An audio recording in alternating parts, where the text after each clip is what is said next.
तो हेलो मेरे प्यारे बच्चों, कैसे हैं आप सब लोग। उम्मीद है आप सब लोग बहुत अच्छे होंगे और आप सबकी पढ़ाई बहुत अच्छी चल रही होगी। ठीक है, तो आज हम स्टार्ट करने जा रहे हैं क्लास 10 फिजिक्स का लेक्चर नंबर 3। ठीक है, आपने लेक्चर नंबर फर्स्ट में क्या पढ़ा था, प्रकाश क्या होता है, प्रकाश के गुण क्या होते हैं, ठीक है, दर्पण क्या होते हैं, दो तरह के दर्पण बताए थे, उत्तल और अवतल, वो पढ़े थे। इसके बाद अगली वीडियो में आपने क्या पढ़ा था, उसके नेक्स्ट वीडियो में आपने पढ़ा होगा कि गोलीय दर्पण से संबंधित कुछ परिभाषाएं पढ़ी होंगी और उससे रिलेटेड कुछ चीजें और पढ़ी थी इस वाले। अब हम लेक्चर नंबर 3 में बिल्कुल सीरियल वाइज चल रहे हैं। लेक्चर नंबर 3 में हम स्टार्ट करने जा रहे हैं गोलीय दर्पण द्वारा प्रतिबिंब का बनना और चिन्ह परिपाटी। यकीन मानिए दोनों ही टॉपिक आपके बहुत इंपॉर्टेंट है बोर्ड एग्जाम के लिए। तो आज का लेक्चर आप बिल्कुल भी मिस ना करें और साथ ही साथ अपने दोस्तों के साथ भी शेयर करते जाइए। ठीक है बेटा, तो हम स्टार्ट करने जा रहे हैं अपना नया टॉपिक, गोलीय दर्पण द्वारा प्रतिबिंब का बनना। ठीक है बेटा, अब हम स्टार्ट करने जा रहे हैं गोलीय दर्पणों द्वारा प्रतिबिंब का बनना। तो गोलीय दर्पण आपके दो तरह के होते हैं। नंबर एक कौन सा होता है, अवतल दर्पण द्वारा प्रतिबिंब का बनना, हम अलग समझेंगे। अवतल दर्पण द्वारा प्रतिबिंब का बनना, अवतल दर्पण द्वारा प्रतिबिंब का बनना। ठीक है, इसके बाद हम समझेंगे उत्तल दर्पण द्वारा प्रतिबिंब का बनना। क्या समझेंगे, उत्तल दर्पण द्वारा प्रतिबिंब, उत्तल दर्पण द्वारा प्रतिबिंब का बनना। ठीक है बेटा, एक समझेंगे अवतल दर्पण द्वारा प्रतिबिंब का बनना, फिर हम समझेंगे उत्तल दर्पण द्वारा प्रतिबिंब का बनना। तो अवतल दर्पण द्वारा प्रतिबिंब बनने की टोटल 6 स्थितियों में आप वस्तुओं को रख सकते हो। कितनी स्थितियों में, 6 स्थितियों में। और उत्तल दर्पण में सिर्फ 2 ही स्थिति बन सकती है। कितनी स्थिति, सिर्फ 2 ही स्थिति। या तो वस्तु अनंत पे रखी हो या वस्तु निश्चित दूरी पे रखी हो। तो इसमें कितनी स्थिति हो सकती है वस्तु की, 2।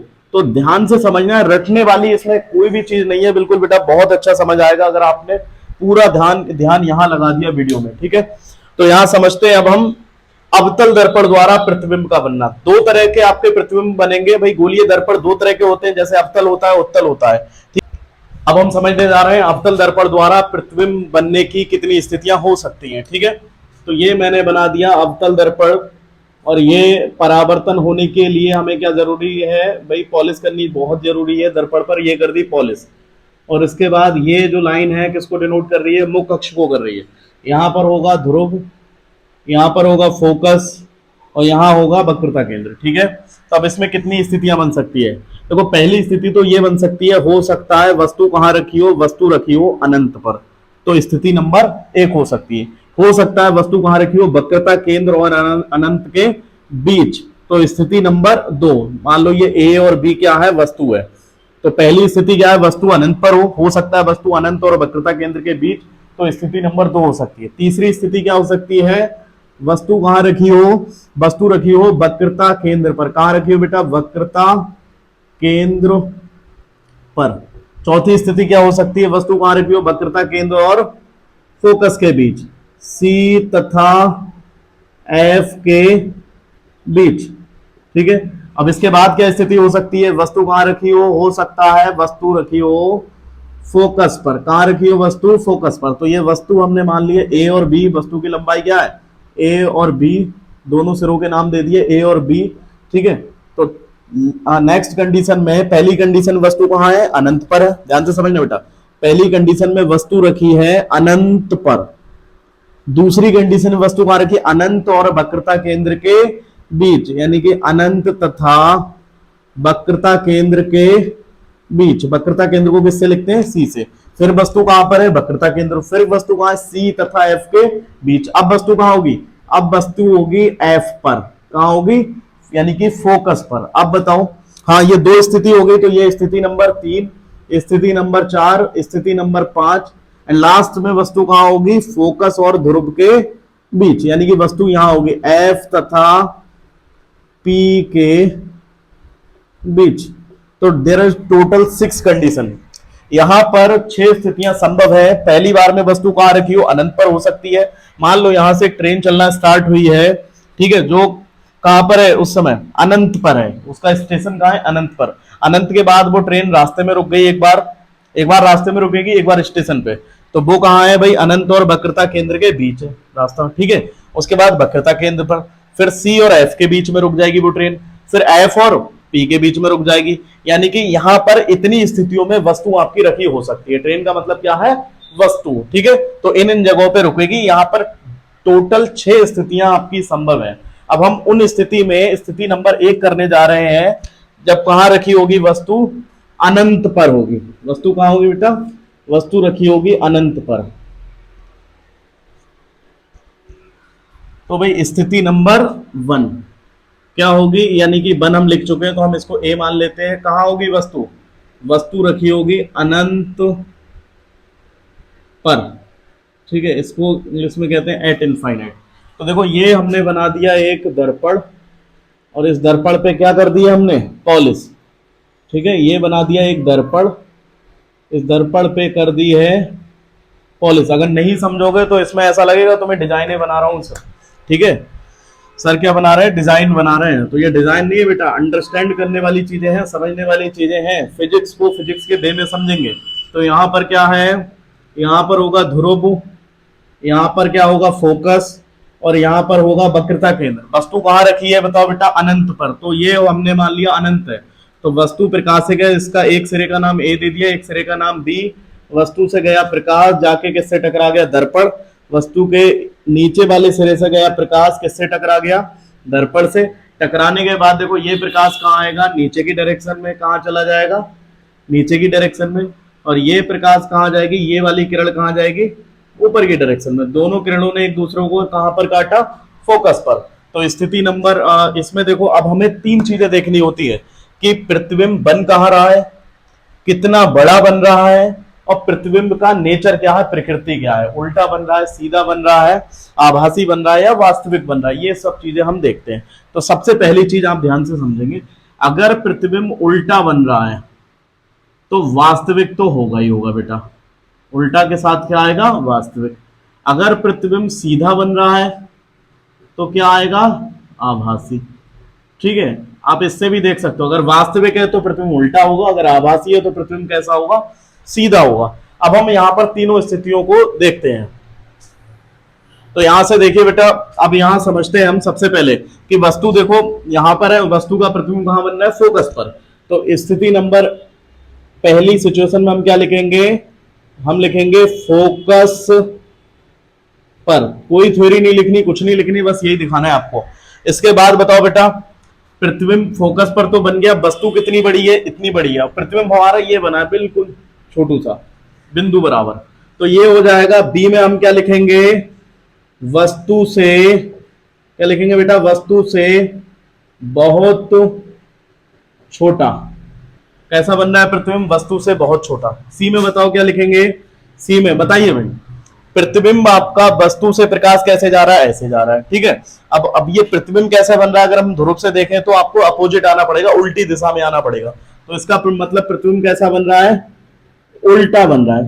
क्या ये किरणें मिली है या अपने आप मिली है, या फिर हमें इन्हें मिलाना पड़ा है। भाई ये टकराई नीचे आ गई, ये टकराई ऊपर चली गई, इसका मतलब ये आपस में खुद से मिली है, इन्हें मिलाने की जरूरत नहीं पड़ी है। तो इसका मतलब उल्टा के साथ वैसे भी क्या आता है, वास्तविक। तो यहाँ पर प्रतिबिंब के नेचर क्या होगा, प्रकृति क्या होगी, उल्टा तथा वास्तविक। नेचर क्या होगा, उल्टा तथा वास्तविक। तो 3 सिचुएशन आपको समझनी है। प्रतिबिंब बन कहां रहा है, कितना बड़ा बन रहा है, साइज क्या है, ठीक है। और उसके बाद क्या है, उसके बाद प्रतिबिंब की प्रकृति कैसी है, ठीक है। इसका मतलब है स्थिति, इसका मतलब है साइज, और इसका मतलब होता है प्रकृति, ठीक है। 3 चीजें हमें यहां पर दिखानी होती है। पहली चीज हम क्या दिखाते हैं, स्थिति यानी कि बन कहां रहा है, और दूसरी चीज प्रतिबिंब का साइज यानी कि आकार, ठीक है। और तीसरा इसका मतलब है प्रकृति यानी कि कैसा बन रहा है प्रतिबिंब, ठीक है बेटा। तो ये 3 चीजें आपको निकालनी होती है, स्थिति, आकार और प्रकृति। बाकी कोई भी डायग्राम में आपको मुश्किल नहीं आएगी। अब हम समझते हैं, अब बताइए वस्तु कहां पहुंचने वाली है। अब वस्तु देखो सिंपल सी बात है, अभी थी अनंत पर, अब कहां पहुंचेगी, अनंत और वक्रता केंद्र के बीच में, यहां कहीं स्थित होगी। ये अनंत है, ये वक्रता केंद्र है, तो वस्तु यहां कहीं स्थित होगी, ठीक है।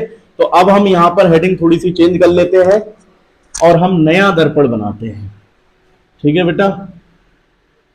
अब हम क्या बनाते हैं, एक नया दर्पण बनाते हैं। तो नया दर्पण में वस्तु कहाँ रखी होगी, देखो दर्पण आपका मतलब सेम वही रहेगा अवतल, लेकिन हमारे हिसाब से बोर्ड पे वो नया होगा। ठीक है, तो ये हमने दर्पण बना दिया, ये हमने कर दी उस पर पॉलिश। ये हो जाएगा मुख्य अक्ष, यहां पर ये होगा ध्रुव, और इसके बाद यहां कहीं हम मान लेते हैं फोकस, और यहां हम मान लेते हैं वक्रता केंद्र।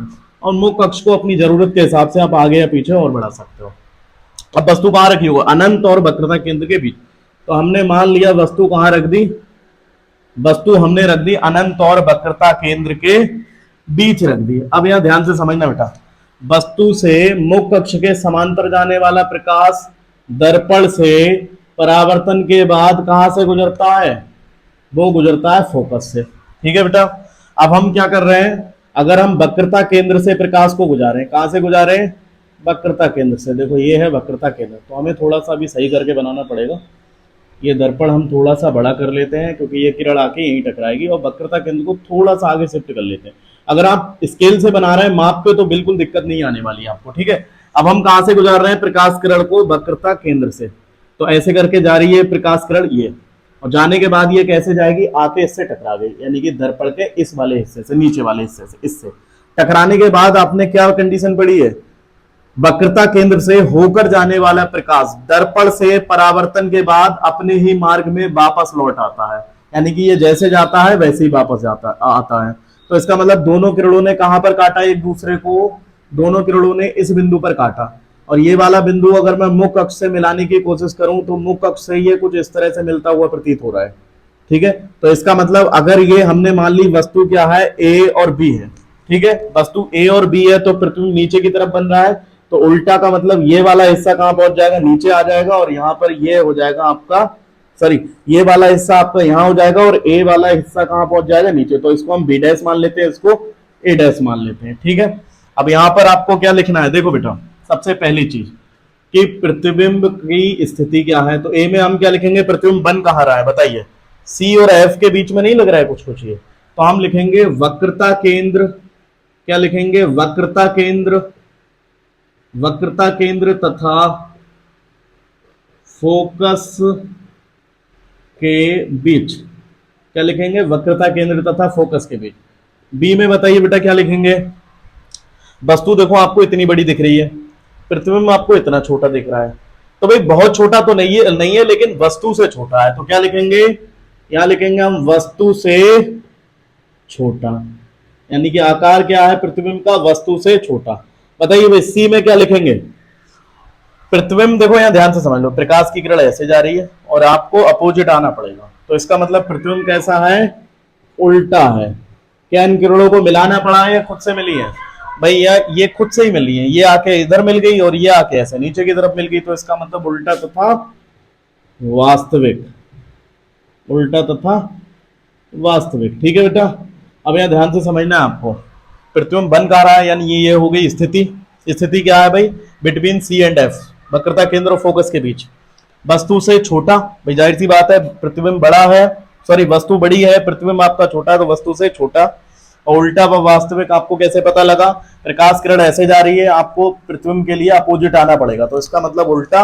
और वास्तविक का मतलब ये किरण यहाँ पर हमें मिलाना नहीं पड़ा, ये खुद से आके मिली, ये नीचे की तरफ आ गई, और ये जब वक्रता केंद्र से गुजरी है तो इन दोनों ने यहाँ पे इंटरसेक्ट या फिर यहाँ पर काटा है, तो इसका मतलब ये किरण कैसी होगी, उल्टा व वास्तविक, यानी कि प्रतिबिंब की प्रतिबिंब का प्रकृति क्या होगी, उल्टा व वास्तविक। ठीक है, समझ आ गया। अब हम समझते हैं पॉइंट नंबर सी, पर यहां पर हमें बी में क्या लिखना था, वस्तु कहां पर है, ये हेडिंग आप लोग भी लिख लेना, वस्तु है इस समय अनंत, ये जो चित्र है या जो डायग्राम है ये है अनंत तथा कहां पर स्थित है, वक्रता केंद्र के बीच, अनंत तथा वक्रता, यहां पर पूरी लाइन लिखेंगे आप, जब वस्तु अनंत तथा वक्रता केंद्र के बीच हो। ठीक है बेटा, तो ये हेडिंग है। जब सेकंड वाली क्या थी, जब वस्तु अनंत हो वक्रता केंद्र, तो उसके लिए आपका इमेज डायग्राम या फिर प्रतिबिंब का जो बनना होता है वो आप इस तरह से समझेंगे। ठीक, अब हम लिखते हैं पॉइंट नंबर सी। अब बताइए वस्तु कहाँ होगी, अभी अनंत और वक्रता केंद्र के बीच थी, अब वस्तु होगी यहाँ पर सी पर, सी पर। ठीक है, तो ये वाला डायग्राम तो हमारे कोई काम का नहीं है, इसे हम मिटा देते हैं और जो ऊपर लिखी हुई हेडिंग है उसको भी हम चेंज करेंगे। ठीक है, तो इसको हम चेंज करेंगे तो क्या आएगा यहाँ पर, यहाँ आएगा वस्तु अब कहाँ पहुंच चुकी है, अब वस्तु पहुंच चुकी है वक्रता केंद्र पर। कहां पहुंच चुकी है, वक्रता केंद्र पर। तो यहां पूरी लाइन लिखें आप लोग, जब वस्तु वक्रता केंद्र पर हो, केंद्र पर हो। ठीक है, when an object placed at center of curvature। तो अभी वस्तु कहां पर प्लेस्ड है, कहां पर स्थित है, वक्रता केंद्र पर। तो ये हमने बना दिया दर्पण। कौन सा दर्पण है, अवतल दर्पण। जल्दी से इसकी पॉलिश कर दो फटाफट से। ठीक है, अब यहां समझ लेते हैं, यहां पर हम बनाते हैं एक मुख्य अक्ष। तो ये क्या हो जाएगा, ये हो जाएगा उसका ध्रुव, ये हो जाएगा उसका फोकस, और ये हो जाएगा उसका वक्रता केंद्र। ठीक है, ये वाला बिंदु। तो इसको हम थोड़ा सा यहाँ बनाते हैं। ठीक, अब वस्तु कहाँ पर स्थित है, वक्रता केंद्र पर। तो वस्तु हमने ये मान ली यहाँ पर। I am not good in drawing, फिर भी मैं ट्राई कर रहा हूँ, आप लोग कॉपी पे इससे बेहतर बनाने की ट्राई करें। ठीक है, तो यहां से समझे, तो यहां पर वस्तु कहाँ है, वक्रता केंद्र पर। तो वस्तु से क्या जाएगा, वस्तु का नाम हमने लिख दिया ए और सिरे का नाम है बी। तो ऐसे करके गया वस्तु से प्रकाश। ठीक है, वस्तु से ऐसे गया प्रकाश, जाने के बाद मुख्य अक्ष के समांतर चलने वाला प्रकाश कहां से गुजरता है, वो गुजरता है आपका फोकस से। तो ये गुजर गया भाई फोकस से। ठीक है, दूसरा प्रकाश हम कहां से गुजारेंगे, अगर मान लो दूसरा प्रकाश हम फोकस से गुजारे, कहां से गुजारे, एक किरण हम फोकस से गुजार दें ये। ठीक है, अब ये मत समझ लेना इन दोनों ने यहाँ पे काट दिया, जब परावर्तन के बाद जहां पर काटेंगे, वहां काटने के बाद जिस बिंदु पर काटेंगी वहां हमें प्रतिबिंब मिलेगा। तो ये ऐसे करके जाएगी और जाने के बाद इससे मिलेगी, और इससे मिलने के बाद ये कुछ इस तरह से आकर यहां पर मिल जाएगी। ठीक है, अब यहां ध्यान से समझ लो, दोनों ने कहां पर काटा, एक दूसरे को यहां पर, यहां पर आके ये मिल गई। तो इसकी डायरेक्शन क्या होगी, ये हो जाएगी। ठीक, अब यहां समझते हैं, देखो बेटा, सबसे पहली सिचुएशन में आप क्या लिखोगे, पॉइंट नंबर ए में भाई वस्तु का प्रतिबिंब बन कहां रहा है, देखो बिल्कुल सी पर ही तो बन रहा है। तो हम क्या लिखेंगे, वक्रता केंद्र पर। ठीक है, उसके बाद बी में बताओ क्या लिखेंगे, बी में लिखेंगे, देखो ध्यान से समझना है आपको, जितनी बड़ी वस्तु है बिल्कुल सेम, अगर आप स्केल से बनाएंगे, मेजरमेंट करके बनाएंगे, माप के बनाएंगे, तो जितनी बड़ी वस्तु उतना ही बड़ा आपका प्रतिबिंब आएगा। तो यानी कि यहां पे लिखेंगे वस्तु के बराबर, वस्तु के बराबर आकार का, वस्तु के बराबर आकार का। सी में बताइए बेटा क्या लिखेंगे, सी में देखो, यानी कि ये लाइन तो ऐसे कॉमन है जैसे पुरानी फिल्मों में एक डायलॉग कॉमन होता था, पुलिस ने चारों तरफ से तुम्हें घेर लिया है, फिर भी जैसे घेरते थे वो पांचवी तरफ से भाग जाता था। ऐसे ये लाइन आपको हर एक में चिपकानी, 5 के 5 कंडीशन में यही लिखना है, उल्टा व वास्तविक। देखो इसमें भी किरणें टकराने के बाद अपोजिट डायरेक्शन में आ रही है लाइट की। ठीक है, और किरणें बाकी में मिल रही है, यानी कि वास्तविक। तो यहां पर क्या लिखोगे, उल्टा व वास्तविक। ठीक है, ये 3 सिचुएशन आपकी हो जाएंगे। प्रतिबिंब की स्थिति कहां है, वक्रता केंद्र पर, आकार क्या है, वस्तु के बराबर आकार का, और नेचर कैसा है, उल्टा व वास्तविक। ठीक है बेटा, अब बताइए वस्तु कहां पहुंचेगी, देखो अभी तो वस्तु है सी पर, कहां है, सी पर, अब पहुंचेगी वस्तु यहां सी और एफ के बीच। तो अब हम क्या लिखेंगे, जब वस्तु कहां स्थित हो, बताएं बेटा, जब वस्तु वक्रता केंद्र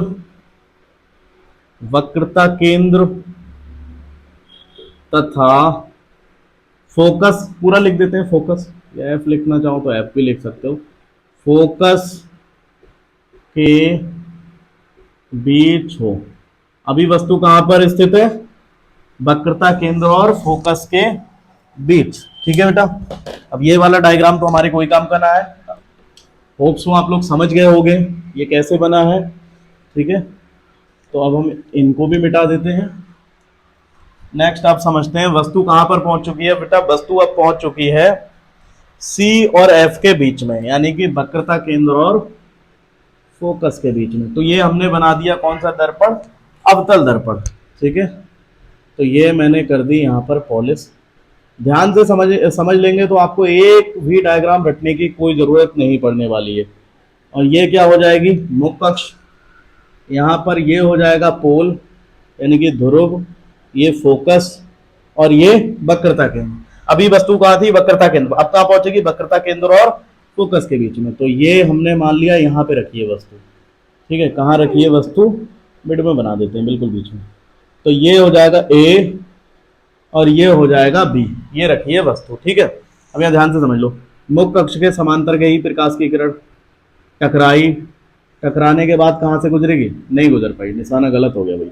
तो उसके बाद हम कहाँ से गुजारते हैं, फोकस से। ठीक है, दोबारा ट्राई करते हैं, कहाँ से गुजरेगी, फोकस से। तो लगभग फोकस से गुजर रही है। ठीक है, आप स्केल से बनाएंगे तो बिल्कुल एग्जैक्टली फोकस से ही पास होगी ये प्रकाश किरण। ठीक है, नेक्स्ट देखें बेटा, दूसरा, अगर प्रकाश किरण फोकस से गुजरती है, देखो ये है फोकस, फोकस ये है, तो ये सीधी बनाए क्योंकि प्रकाश हमेशा कैसा चलता है, सीधी रेखा में। ठीक है, तो अगर प्रकाश फोकस से गुजर रहा है, देखो ये कहां से गुजर रहा है, फोकस से, तो ये आके ऐसे टकराएगा। और जब प्रकाश किरण फोकस से गुजरता है, इस किरण को हम थोड़ा सा आगे बढ़ा देते हैं, वो इस फॉर्म में आगे बढ़ेगी कुछ इस तरह से। ठीक है, ये वाली किरण जो है आगे की तरफ आ गई है। ठीक है, जब प्रकाश किरण फोकस से गुजरता है तो दर्पण से परावर्तन के बाद वो क्या हो जाता है, मुख्य अक्ष के समांतर। तो समांतर होने के बाद देखो ये किरण यहां आ गई, ये किरण आ गई, दोनों ने कहां पर काटा, एक दूसरे को यहां पर काटा। अब यहां समझते हैं, देखो अगर हम इसको मुख्य अक्ष से मिलाएं तो ये हमारा बना है प्रतिबिंब, बना है। तो बताइए भाई कहां बना है प्रतिबिंब, ए में क्या लिखेंगे हम, बताए भाई, सी के बाहर क्या लिखेंगे, वक्रता, यहां लिखेंगे वक्रता केंद्र के बाहर। ठीक है, बी में क्या लिखेंगे, बी में लिखेंगे, देखिए भाई वस्तु ये आपको इतनी बड़ी दिखाई दे रही है, प्रतिबिंब का साइज आपको देखने पे ही पता लग रहा है बड़ा है, तो क्या लिखोगे यहां पर, वस्तु से, क्या लिखोगे, वस्तु से बड़ा। ठीक है, सी में क्या लिखोगे, सी में लिखोगे, वैसे भी जैसी वस्तु पास आएगी तो क्या होगा, प्रतिबिंब जो है,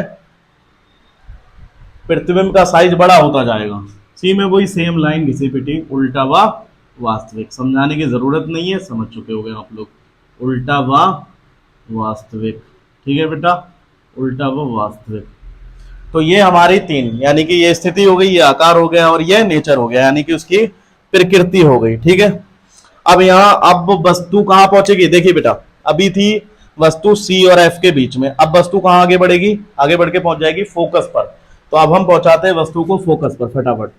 तो ये होगी आपकी, इसके बाद वस्तु कहां होगी, फोकस पर। तो इसे हम लिख लेंगे डी, और कंडीशन नंबर, सॉरी ये जब वस्तु वक्रता केंद्र फोकस के बीच हो, अब इसके बाद जो वस्तु है वो कहां पहुंचेगी, फोकस पर। ठीक है, तो सी हो गया था, ए तो हो गया अनंत वाला, बी हो गया ये, सी ये हो गया और डी ये होगा। ठीक है, जो अभी गया था, तो यानी कि ये ई होगा।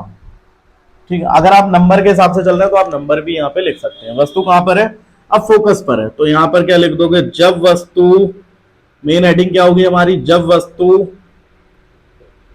वस्तु फोकस पर है।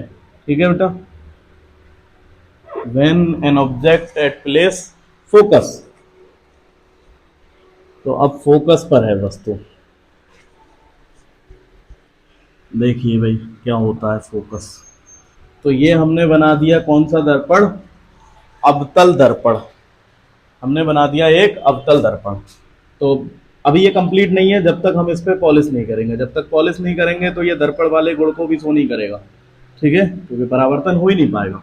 तो हमने कर दी पॉलिश, और ये हो जाएगा आपका मुख्य अक्ष, यहाँ पर होगा ध्रुव, यहाँ होगा फोकस और यहाँ पर होगा वक्रता केंद्र। अब फोकस वाला डायग्राम आप किसी भी तरह से बना सकते हैं, कई सारे मेथड है इसके। ठीक है, पहले तो हम ये उसी तरह से बनाते हैं जैसे आगे के डायग्राम हमने बनाए। तो वस्तु कहाँ रखी है, यहाँ पे रखिए फोकस पर। ये वस्तु ए है, ये वस्तु बी है। वस्तु से गया इस तरह से प्रकाश, जाने के बाद इससे टकराएगा, टकराने के बाद ये कहाँ से आएगा भाई, ये गुजरेगा फोकस से। कहाँ से गुजरेगा, ये गुजरेगा फोकस से, क्योंकि मुख्य अक्ष के समांतर चलने वाली प्रकाश की किरण दर्पण से परावर्तन के बाद फोकस से गुजरती है। ठीक है, अब दूसरा कहां से गुजार दो, एक आप गुजार दो वक्रता केंद्र से, या वक्रता केंद्र से ही गुजारना सही रहेगा। पोल पर अगर आप गुजारोगे तो पोल पर थोड़ा आपको कंफ्यूजन क्रिएट होगा, तो दूसरा गुजार दो आप वक्रता केंद्र से। तो ये देखो, ये मैं अगर वक्रता केंद्र से ये वाली लाइन मिलाऊं और ये वाली लाइन मिलाऊं, तो ऐसे करके वक्रता केंद्र से जाने वाला प्रकाश या वक्रता केंद्र की तरफ आने वाला प्रकाश अपने ही मार्ग में वापस लौट आता है। अब यहाँ ध्यान से देखें, अगर आप स्केल से बनाएंगे तो ये बिल्कुल दोनों पैरेलल लाइन आएंगी, बिल्कुल समांतर रेखाएं आएंगी। तो क्या ये किरणें आगे कभी भी काटेंगी, दो समांतर रेखाएं कभी एक दूसरे को नहीं काटती हैं। तो इसका मतलब क्या है, जब ये एक दूसरे को कभी काटेंगे नहीं तो प्रतिबिंब हमें पता ही नहीं है कहां पर मिले, या मिलेगा या नहीं मिलेगा। ठीक है, तो इसमें स्थिति नंबर 1 में क्या लिखोगे भाई, हमने मान लिया हम जहां तक देख रहे हैं वहां तक तो हमें प्रतिबिंब मिल नहीं रहा है, तो इसका मतलब हम मान लेते कहीं जाके ये अनंत पर मिलेंगी तो वहां पर हमें प्रतिबिंब मिलेगा। तो हमने मान लिया प्रतिबिंब कहां मिल रहा है, अनंत पर। बी में क्या लिखेंगे, जब प्रतिबिंब अनंत पे मिल रहा है तो इसका मतलब प्रतिबिंब का साइज बहुत बड़ा होगा। तो क्या लिखोगे, यहां लिखोगे वस्तु से बहुत बड़ा। ठीक है, सी में क्या लिखोगे, सेम लाइन वही, उल्टा व वास्तविक। उल्टा व वास्तविक। देखो ये प्रकाश किरण सिंपल सी बात है, ये ध्रुव है, टकरा के कहां आ रही है, अपोजिट डायरेक्शन में आ रही है। लाइट को ऐसे जाना चाहिए था, अपोजिट डायरेक्शन में सारी चीजें हो रही हैं, तो उल्टा, उल्टा के साथ क्या आ जाएगा, वास्तविक आ जाएगा। ठीक है, तो ये हमने कंडीशन नंबर 5 यानी कि ई समझ ली, जब वस्तु कहां पर है, फोकस पर। अब बताएं बेटा कहां पर होगी वस्तु, फोकस के बाद अब वस्तु स्थित हो जाएगी यहां पर, फोकस और पोल के बीच में। ये वाली सिचुएशन जो है ये बहुत इंपॉर्टेंट है, इसे आपको जरूर समझना चाहिए। ठीक है, और बहुत अच्छे से समझना चाहिए। वस्तु अब कहां पहुंच जाएगी, अब वस्तु स्थित होगी आपकी, तो इसको हम एफ मान लेते हैं। इसको आप कोई भी नंबर दे सकते हैं, जरूरी नहीं आप एबीसीडी माने। ठीक है, तो जब वस्तु कहां पर स्थित हो, फोकस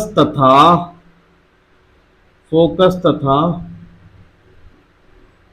ध्रुव के बीच,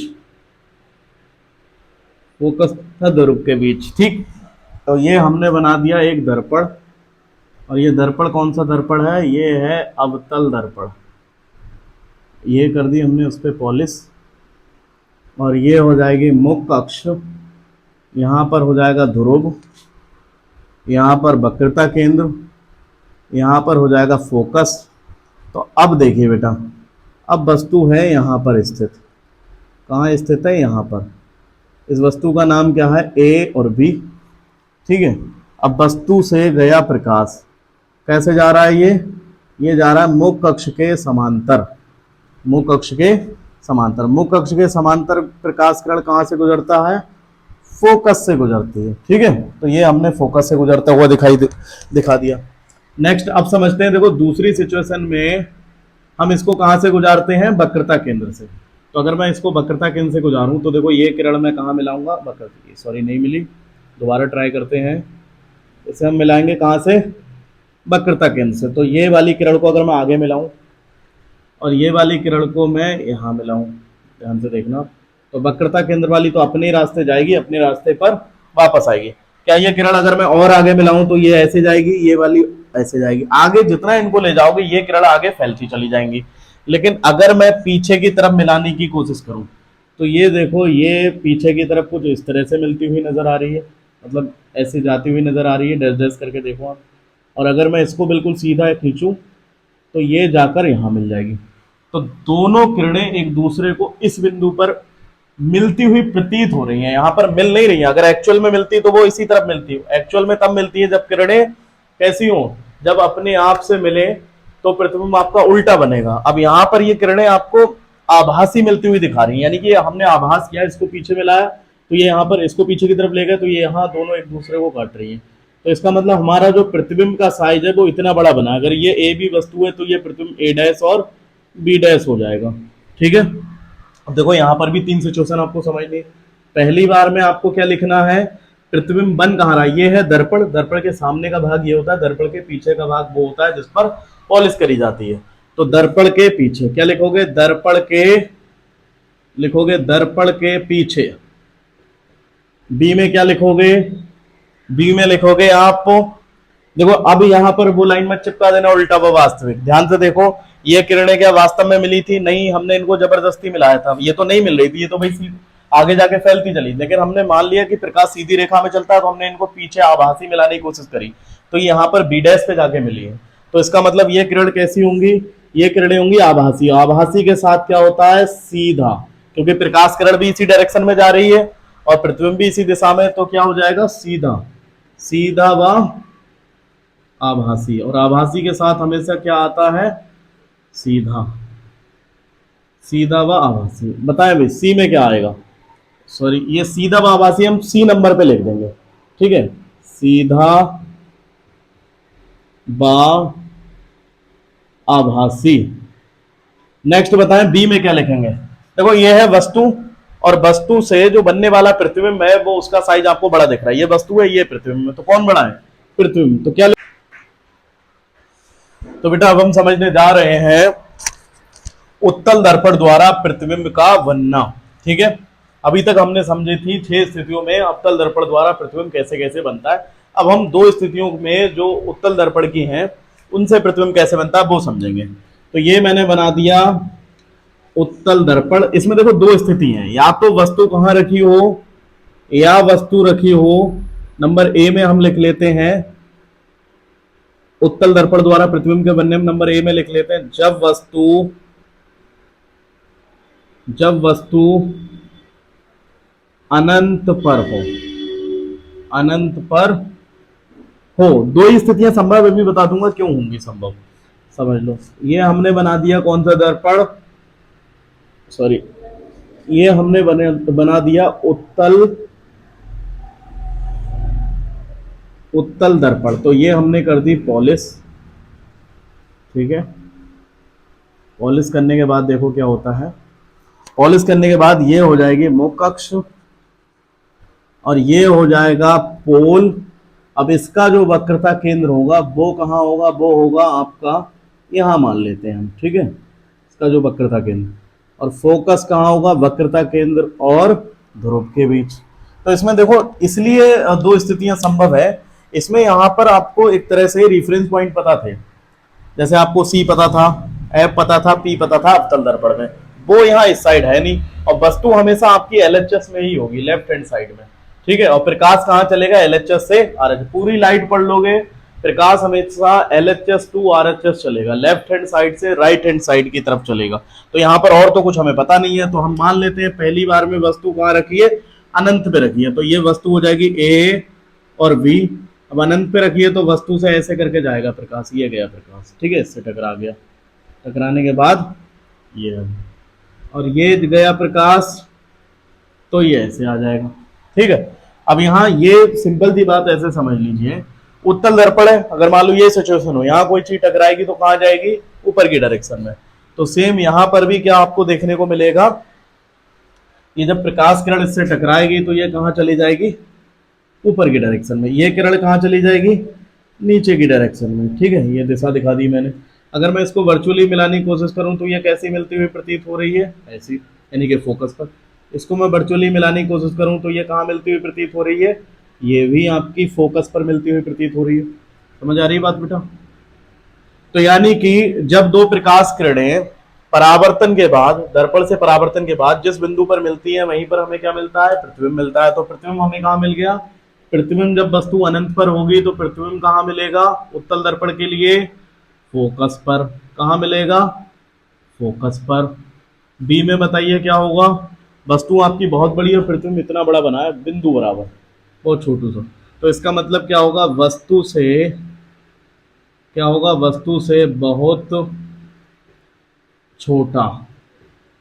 और सी में क्या होगा बताएं, ये है लाइट, लाइट भी आपकी इसी डायरेक्शन में जा रही है, प्रतिबिंब थोड़ा आगे बढ़ के इसी दिशा में बन रहा है, तो इसका मतलब क्या होगा। और वैसे भी देख सकते हैं कि आभासी, आभासी के साथ क्या आता है, सीधा। तो क्या लिखेंगे, सीधा व आभासी। ठीक है बेटा, सीधा व आभासी, तो ये हो जाएगी। ठीक है, अब दूसरी सिचुएशन देखो क्या होगी उत्तल दर्पण के लिए। उत्तल दर्पण वाला आपका बहुत रेयर केस में पूछा जाता है, नहीं तो अवतल दर्पण की जो छठी कंडीशन है, ठीक है, जब वस्तु फोकस और ध्रुव के बीच रखी हो, बहुत इंपॉर्टेंट है, अच्छे से समझ के करना उसको, लेकिन यहां से कभी नहीं आता है कोई क्वेश्चन। अब हम समझते हैं जब वस्तु कहां रखी हो, अनंत और ध्रुव के बीच। तो ये मैंने बना दिया उत्तल दर्पण, इस पे कर देते हैं पॉलिश ताकि परावर्तन हो सके अच्छे से। तो ये हो जाएगा इससे परावर्तन, ये हो जाएगी मुख कक्ष, यहाँ पर स्थित होगा ध्रुव, यहाँ स्थित होगा वक्रता केंद्र, और यहाँ पर इन दोनों के बीच होगा फोकस। अब समझते हैं, अब वस्तु कहाँ रखी हो, जब वस्तु अनंत और ध्रुव के बीच रखी हो, ऐसे भी कह सकते हैं हम, या इसको हम ऐसे भी लिख सकते हैं, जब वस्तु निश्चित दूरी पे रखी हो। कहां रखी हो, निश्चित दूरी पर। तो एक तो अनंत होगी सिचुएशन, निश्चित दूरी पर हो, ठीक है, ये भी होता है। अब यहां समझ लो, निश्चित दूरी पर हमने मान लिया यहां पे रखी है वस्तु, ये ए हो जाएगा, ये हो जाएगा बी। तो वस्तु से जाएगा ऐसे करके प्रकाश, जाने के बाद ये ऊपर की डायरेक्शन में, और मुख्य कक्ष के समांतर है, तो कहां से गुजरता हुआ प्रतीत होगा, ये होगा आपका फोकस से गुजरता हुआ प्रतीत। ठीक है, अब यहां समझते हैं दूसरा प्रकाश हम कहां से गुजरता हुआ प्रतीत कराएंगे, वक्रता केंद्र से। तो देख लेते हैं क्या ये वक्रता केंद्र से होकर जा रहा है। देखिए आगे मिलाने की कोशिश कर रहा हूं मैं, नहीं जा रहा है तो भी हम मिला ही देंगे। ठीक है, तो ये देखो वक्रता केंद्र से गुजरता हुआ प्रतीत हो रहा है। वक्रता केंद्र से गुजरता है तो वो अपने ही रास्ते में वापस आता है। तो ये ऐसे गया, टकराया, वापस आ गया। ठीक है, दोनों ने कहाँ काटा, यहां पर, यही तो काटा एक दूसरे को। तो इसका मतलब प्रतिबिंब हमें क्या मिल जाएगा, यहां पर मिल जाएगा। इसका नाम क्या हो जाएगा, ए डैश, और इस लाइन का नाम क्या हो जाएगा, इस सिरे का नाम हो जाएगा बी डैश। तो ए में क्या लिखेंगे बताएं बेटा, प्रतिबिंब कहां बन रहा है, प्रतिबिंब बन रहा है दर्पण के पीछे। कहां बन रहा है, दर्पण के पीछे, या फिर P तथा F के बीच, ये लिख दो, P तथा F के बीच। ठीक है, यही तो बन रहा है, या ये भी लिख सकते हो दर्पण के पीछे। ठीक, बी में क्या लिख सकते हो बताएं, बी में वस्तु इतनी बड़ी है, प्रतिबिंब देखो इतना बड़ा है, तो क्या लिखेंगे, वस्तु से छोटा। सी में बताएं क्या लिखेंगे, सीधा व आभासी। अब हम समझने जा रहे हैं बेटा चिन्ह परिपाटी। तो चिन्ह परिपाटी देखिए, अवतल दर्पण के लिए क्या आएंगी, उत्तल दर्पण के लिए आएंगी। बहुत इंपॉर्टेंट टॉपिक है ये आपका चिन्ह परिपाटी। तो इसमें हम समझते हैं कहाँ यू बी एफ ये सब वेरिएबल है, इनकी जो वैल्यू कहाँ पॉजिटिव आएगी कहाँ नेगेटिव आएगी वो हम समझने की कोशिश करते हैं। ठीक है, तो न्यूमेरिकल में इसका सबसे बड़ा यूज होगा। और अगर आप ये नहीं समझ में आया आप लोगों, तो समझ लो आगे बहुत दिक्कत होने वाली है, आपसे न्यूमेरिकल एक भी नहीं होगा। तो मैं यहाँ गारंटी लेता हूं कि आप अगर पूरी वीडियो देख रहे हैं शुरू से लेकर अब तक, तो आपको एक एक टॉपिक में क्लियर कराऊंगा। ठीक है, अब यहाँ समझ लीजिए चिन्ह परिपाटी। देखिए बेटा, तो इसमें टोटल हमारे पास दो तरह के दर्पण है, अवतल और उत्तल। अब हम अवतल दर्पण के लिए अगर देखें तो जो 5 कंडीशन होती हैं, ठीक है, कौन सी 5 कंडीशन, जिसमें पहली बार में वस्तु कहां होती है, अनंत पर होती है। उसके बाद वस्तु कहां पहुंचती है, अनंत तथा वक्रता केंद्र के बीच। ठीक है, उसके बाद वस्तु कहां पहुंचती है, वक्रता केंद्र पर, फिर वक्रता केंद्र फोकस के बीच, फिर कहां पर, फोकस पर। तो इन 5 कंडीशन में आप देखिए वस्तु भी इधर ही बनती है, प्रतिबिंब भी दर्पण के सामने बनता है। ठीक है, लेकिन छठी जो कंडीशन आती है जब वस्तु P और F के बीच में स्थित होती है, यानी कि यहां, और ये होगा फोकस, और ये मैंने मान लिया यहां पर वक्रता केंद्र। जब यहां पर वस्तु स्थित होती है तो प्रतिबिंब का बनता है दर्पण के पीछे और बनता है सीधा आभासी। वहां पर थोड़ी चीजें चेंज हो जाती है। बाकी 5 कंडीशन के लिए इनकी वैल्यू क्या आती है वो हम समझते हैं। जैसे मैं एज्यूम कर लेता हूं, ये मान लेता हूं कि वस्तु अभी कहां रखी है, वक्रता। ये अभी मैं डायग्राम बना के तो दिखा रहा हूं, लेकिन मैं आपको साइन कन्वेंशन समझाने के कॉन्टेक्स्ट से बनवा रहा हूं। प्रतिबिंब का बनना आपने वहां समझ लिया, तो यहां समझते हैं हम। देखो ये हमने बना दी वस्तु ए और बी। वस्तु से गया ऐसे करके प्रकाश, जाने के बाद मुख्य अक्ष के समांतर कहां से गुजरेगा? फोकस से। दूसरा हम कहां से गुजार देते हैं? फोकस से। और ये टकराएगा तो कहां आएगा? यहाँ। थोड़ा सा निशाना चूक गया है, दोबारा से बनाने की कोशिश करते हैं इसको। ऐसे करके आएगा ये, और इसको अगर मैं आगे मिलाने की कोशिश करूं तो ये ऐसे मिलेगा। तो यानी कि ये हमारा, यहां ध्यान से समझना अब, ठीक है? अब समझो, देखो ये है वस्तु, ध्यान से समझ लो। वस्तु, दो चीजें आप पढ़ने वाले हो, बहुत इंपॉर्टेंट चीज पे बात कर रहा हूं मैं। वस्तु और एक पढ़ने वाले हो प्रतिबिंब। तो बच्चों को सबसे बड़ा कंफ्यूजन, कभी वो वस्तु को यू मान लेते हैं, कभी प्रतिबिंब को बी मान लेते हैं, या कभी वो प्रतिबिंब को बी मान लेते हैं, कभी वस्तु को, कभी प्रतिबिंब को यू मान लेते हैं, कभी वस्तु को बी मान लेते हैं, ठीक है? तो इसमें बहुत बड़ा कंफ्यूजन रहता है बच्चों को। देखो वस्तु के लास्ट में क्या आ रहा है? ऊ आ रहा है। किसकी मात्रा आ रही? ऊ की। तो इसका मतलब वस्तु हम रिप्रेजेंट करेंगे स्मॉल यू से। किससे रिप्रेजेंट करेंगे? स्मॉल यू से। वस्तु के लास्ट में क्या आ रहा है? स्मॉल यू आ रहा है। तो हम वस्तु को किससे लिखेंगे? यू से लिखेंगे। किससे प्रदर्शित करेंगे? यू से। और यह है क्या? ध्रुव से लेकर वस्तु तक की दूरी है, ठीक है? और प्रतिबिंब के बीच में क्या आ रहा है? बी पर वी आ रहा है। तो इसका मतलब प्रतिबिंब को किससे लिखेंगे? वी से लिखेंगे, ठीक है बेटा? प्रतिबिंब को किससे लिखेंगे? वी से लिखेंगे। बात समझ आ गई? और ये प्रतिबिंब क्या है? ध्रुव से लेकर प्रतिबिंब, जो बनने वाला प्रतिबिंब होता है वस्तु का, उस तक की दूरी होती है, ठीक है? तो ये दो चीजें ध्यान रखनी है। वस्तु मतलब यू आ रहा है तो यू, प्रतिबिंब में वी आ रहा है तो वी, ठीक है? अब यहां ध्यान से समझना है आपको। सबसे पहले ये है वस्तु। तो वस्तु से लेकर, ध्यान से देखो, ये वस्तु से लेकर ध्रुव के बीच की दूरी, ये हमने दिखानी है इस एरो से। तो इसको हम किससे लिखते हैं? इसको हम लिखेंगे स्मॉल यू से। ये हमने प्रदर्शित कर दिया स्मॉल ई। प्रतिबिंब हमारा यहां बन रहा है, तो प्रतिबिंब से लेकर ध्रुव तक की दूरी, या ध्रुव से प्रतिबिंब तक की दूरी को हम किससे लिखते हैं? बी से लिखते हैं, ठीक है? जो कि यहां मैंने दिखाया है। फोकस से लेकर ध्रुव के बीच की दूरी को क्या कहते हैं? इसको कहते हैं हम फोकस दूरी। इसको हम रिप्रेजेंट करते हैं स्मॉल एफ से, ठीक है? इसके बाद ये जो हो जाएगा, वक्रता केंद्र से लेकर पोल तक की दूरी क्या होती है? कैपिटल आर, जिसे हम क्या कहते हैं? वक्रता त्रिज्या। तो यहां मैंने सारी दूरियां प्रदर्शित कर दी। अब यहां समझ लो, देखो एक चीज ध्यान से देखनी है, दो चीजें आपको ध्यान रखनी है। पहली चीज आपकी ये है कि जब प्रकाश उल्टी दिशा में चलेगा, या आप जितनी भी दूरियां प्रकाश के उल्टी दिशा में होंगी, प्रकाश हमेशा सीधी रेखा में चलता है, जितनी भी दूरियां प्रकाश के अपोजिट डायरेक्शन में होंगी, प्रकाश अगर ऐसे जा रहा है, दूरियां आपको ऐसे लेके ऐसे मापनी पड़ रही है, तो जितनी भी दूरियां अगर आपके अपोजिट डायरेक्शन में होंगी वो कैसी होंगी? वो होंगी निगेटिव। और जितनी भी दूरियां प्रकाश की दिशा में है वो सब की सब कैसी होंगी? पॉजिटिव, यानी कि धनात्मक होंगी।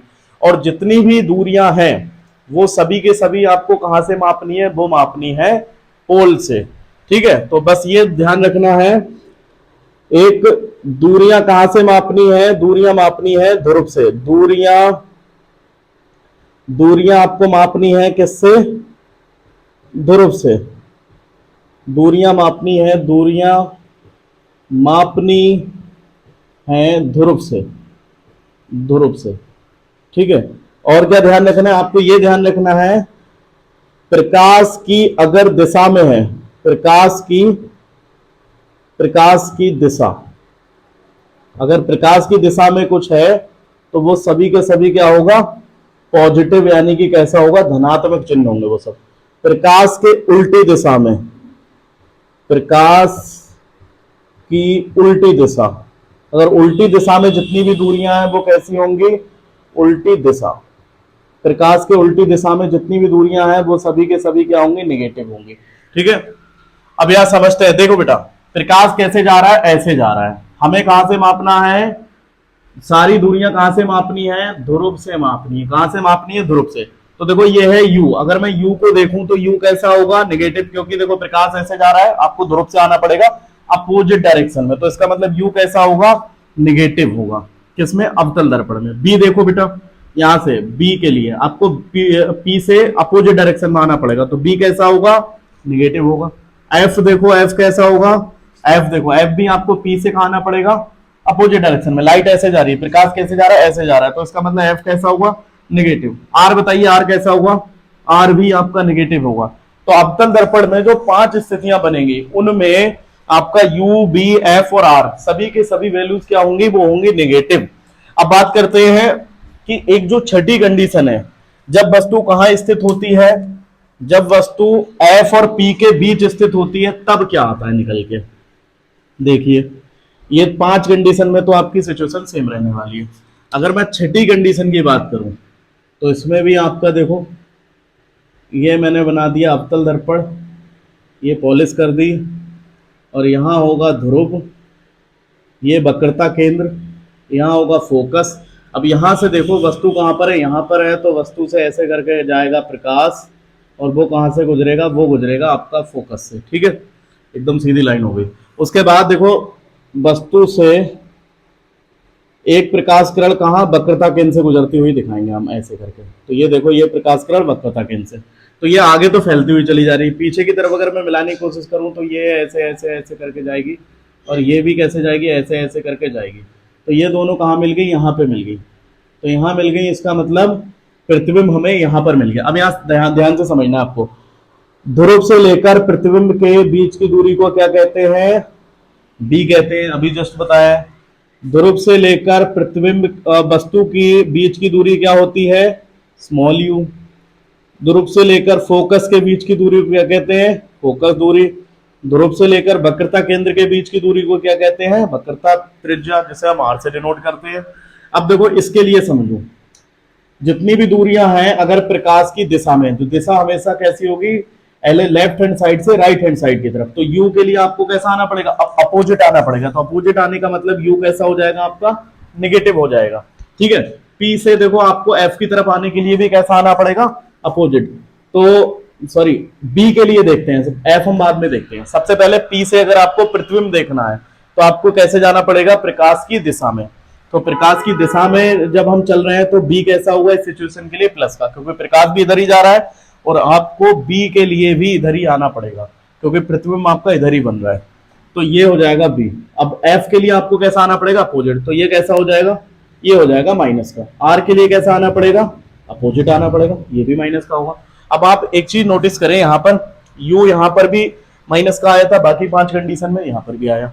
बी यहाँ पर 5 कंडीशन में माइनस आया, और और एक लास्ट छठी कंडीशन में बी की वैल्यू कैसी आई, पॉजिटिव आई, ठीक है।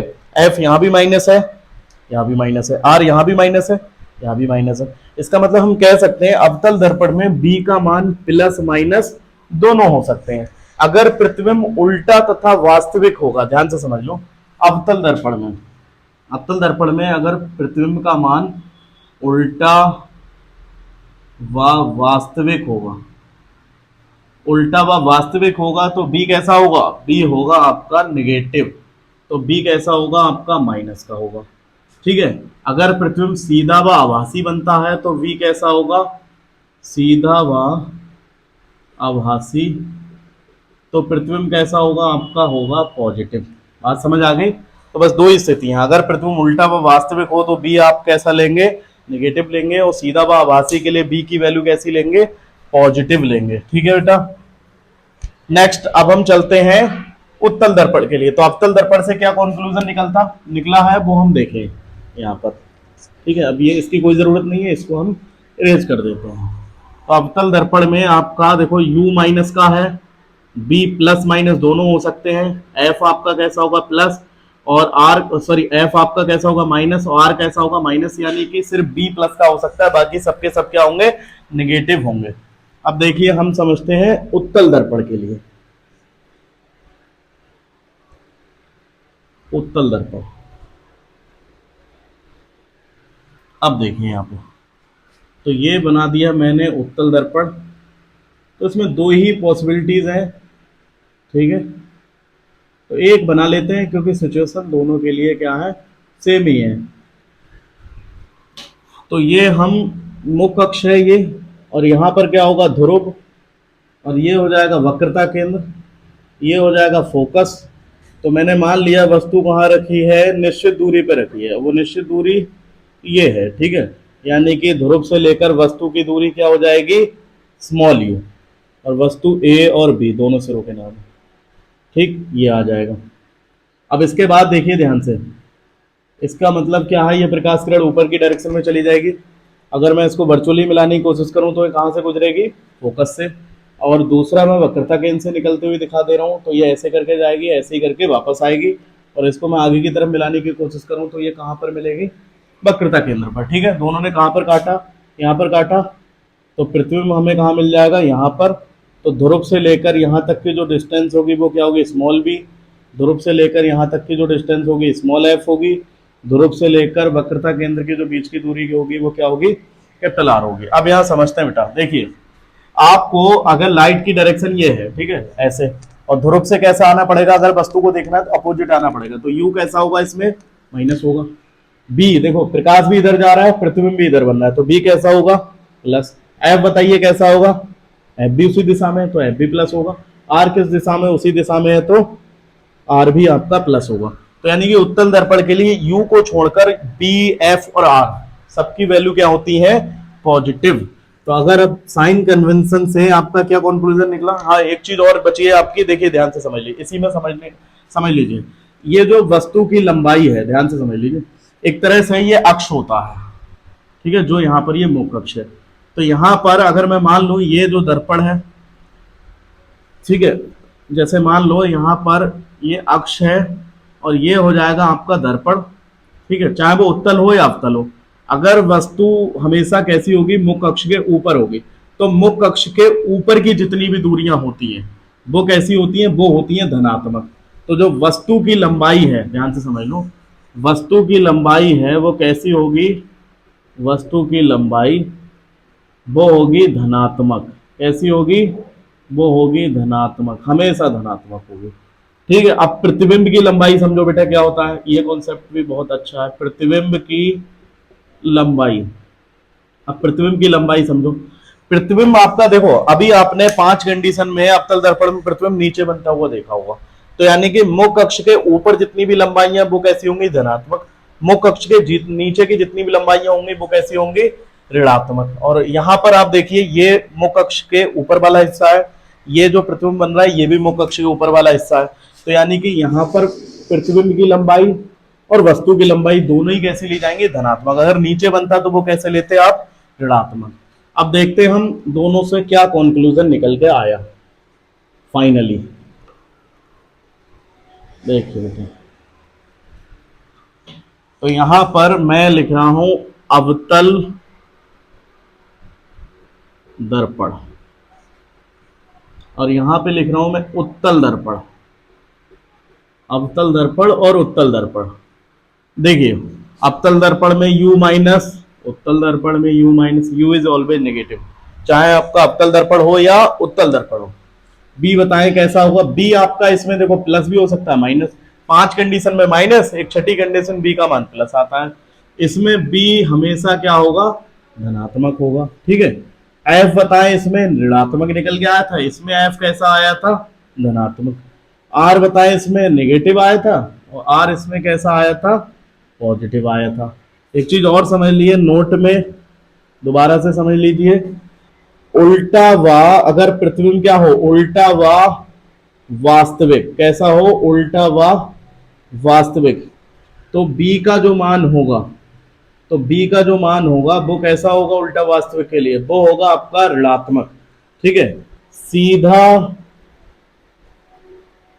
व आभासी के लिए b का मान क्या होगा, पॉजिटिव होगा, ठीक है, यानी कि प्लस का होगा। तो ये चीज आप चाहे तो इसका स्क्रीनशॉट ले लीजिए, बहुत काम की चीज है।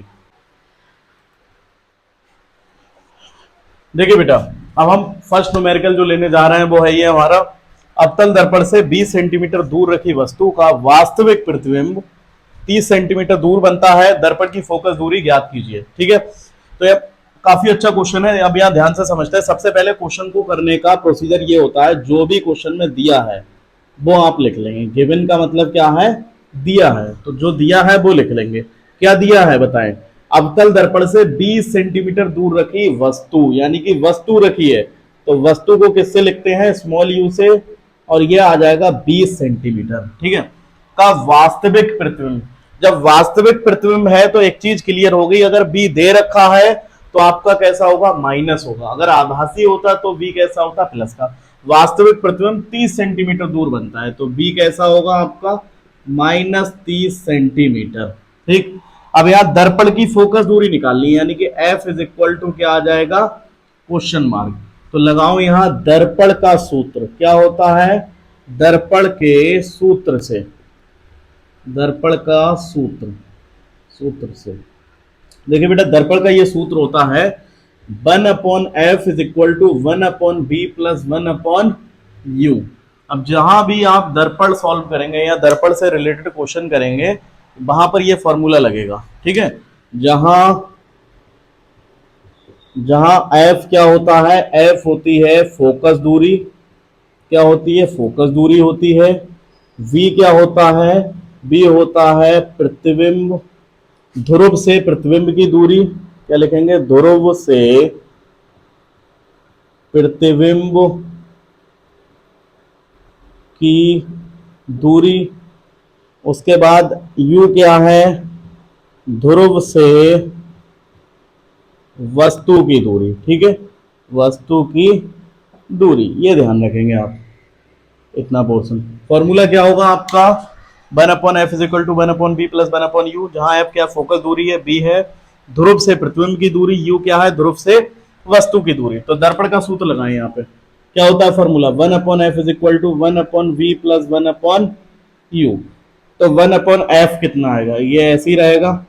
b की वैल्यू क्या आ जाएगी, देखिए ये आ जाएगी 1/ माइनस का 30, और u तो हमेशा नेगेटिव ही रहता, तो u पे क्या लगा देंगे, माइनस। यहां पर जितने भी हम प्लस माइनस लेंगे चिन्ह परिपाटी के अनुसार लेंगे, ठीक है। उल्टा तथा वास्तविक है तो b का मान अवतल दर्पण के लिए कैसा आता है, माइनस आएगा। अगर सीधा व आभासी होता तो आप यहां पर क्या लेते, प्लस लेते, ठीक है, प्लस ऐसे ही रहेगा u।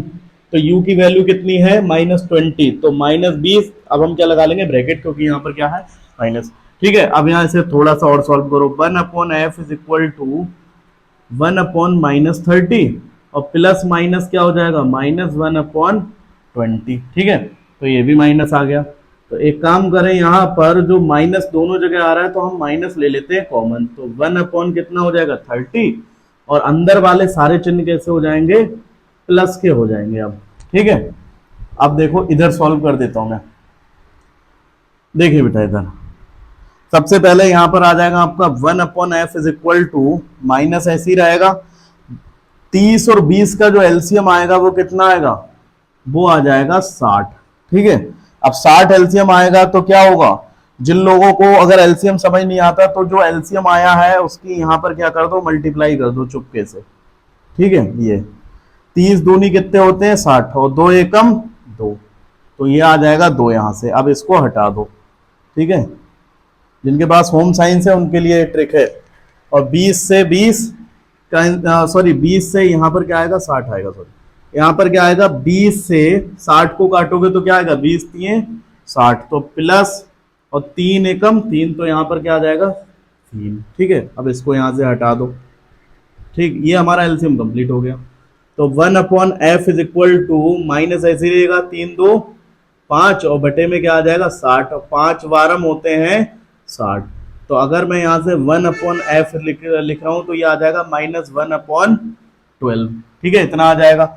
अब 1/12 है तो एक काम करो, अगर क्रॉस मल्टीप्लीकेशन करोगे तो f इज इक्वल टू क्या आ जाएगा, -12, ये पूरी टर्म्स पलट जाएगी, f इज इक्वल टू क्या आ जाएगा, -12। बाकी दूरियां सेंटीमीटर में है तो फोकस दूरी भी कैसी आएगी आपकी, सेंटीमीटर में। तो ये आपका फाइनल आंसर है, ठीक है बच्चों। अभी मैं देख रहा हूँ फोन की तरफ, तो ये आपका शायद कट रहा होगा, नहीं दिखाई दे रहा होगा, तो मैं इस चीज को ऊपर सॉल्व कर दे रहा हूँ, ठीक है, दोबारा से, कोई दिक्कत वाली बात नहीं है। इसको इरेज करके हम यहाँ पे सॉल्व कर देते हैं। देखिए 1/f है तो ये आ जाएगा आपका 1/f, माइनस कॉमन है, एलसीएम आएगा दोनों का कितना, 60, एलसीएम 60 आएगा तो यहाँ पर क्या आएगा, 30 दूनी 60, और प्लस 20 3 60, तो 1/f is equal to minus कितना आ जाएगा, 3 और 2 5 और बटे में क्या आ जाएगा 60, 5 12 होते हैं 60, तो 1/f इज इक्वल टू -1/12। तिरछी गुणा कर लो तो f की -1 से करोगे क्या आ जाएगा -f, और ये आ जाएगा 12 की 1 से करोगे 12। अब यहाँ से माइनस हटाओगे इधर आ जाएगा -12 सेंटीमीटर। और ये फाइनल आंसर है। आंसर चेक करने का तरीका ये भी है, अगर वास्तविक प्रतिबिंब बन रहा है तो आपका फोकस भी कैसा होता है, आपका माइनस। अवतल दर्पण के लिए एफ तो हमेशा माइनस ही आता है, इसका मतलब आंसर हमारा चिन्ह के हिसाब से सही है। ठीक है, तो अगली वीडियो में न्यूमेरिकल्स की कंप्लीटली लेके आऊंगा, जिसमें आप और हम मिलके समझेंगे न्यूमेरिकल्स के बारे में, जो कि हर बार आते हैं। ठीक है, तो चैनल को विजिट करते रहिए, सारी वीडियो देखते रहिए। बाकी नंबर्स और आपकी स्टडी का जो भी मटेरियल है प्रोवाइड करवाने की जिम्मेदारी हमारी है, और इस बार एग्जामिनेशन में टॉप करवाने की भी जिम्मेदारी हमारी है। ठीक है बेटा, थैंक्स फॉर वॉचिंग।